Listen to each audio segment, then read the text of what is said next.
The feminine trickster has been understudied because the patriarchy has always mistaken wit for witchcraft. The lineage is older than the punishment, and the punishment is older than the historians who skipped over it. To understand how a sacred ritual becomes a psychological prank, you have to look at the mechanics of anathema. The gesture is deceptively simple. You lift your skirt and you use the pure burst of obscenity to shatter the illusion of grief and sometimes danger. By the 7th century, sacred exposure had migrated from the temple walls into secular satire, but it lost none of its bite. In Jean de La Fontaine's The Devil of Pope Fig Island, a tale borrowed from Francois Rabelais, the lore goes is that a lowly but clever farmer named Phil makes a deal with the devil and outwits him through a series of bad agriculture, crop choices, and trickery. First, Phil offers the devil everything that grows above the soil, then harvests carrots and turnips. The next year, of course, the devil demands the opposite, so Phil plants wheat, leaving the fiend with useless roots.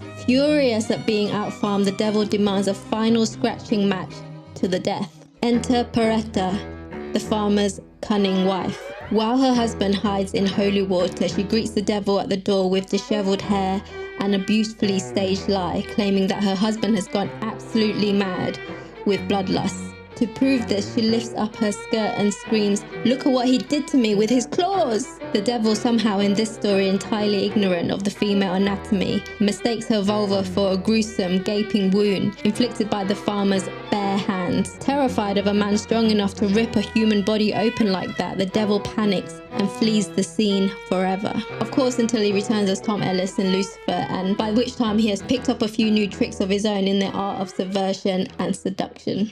This is a masterpiece in misdirection. Baubo lifted her skirt to break a goddess's grief. Peretta lifted hers to defeat the literal devil. The devil tried to terrify a world that it didn't quite understand, and Peretta completely outwitted him by using her own body as the punchline that saved hers and her husband's life. And through this feminine trickster arc, Grace Jones turned herself into a living sculpture and dared anyone to look away. Josephine Baker danced in a banana skirt until the colonizers paid to watch their own joke. And on our screens there's Phoebe Waller-Bridge breaking the fourth wall in Fleabag, and Villanelle in Killing Eve, couture-clad chaos switching accents and persona like card tricks at a crime scene. These women rewrite ridicule into a different rhythm, and they remind us that trickery can be tenderness in disguise. Call it cunning, which is an old word for women who knew too much, but this is a repeated pattern of trickery as a survival tactic, when truth alone gets you punished, and not so long ago,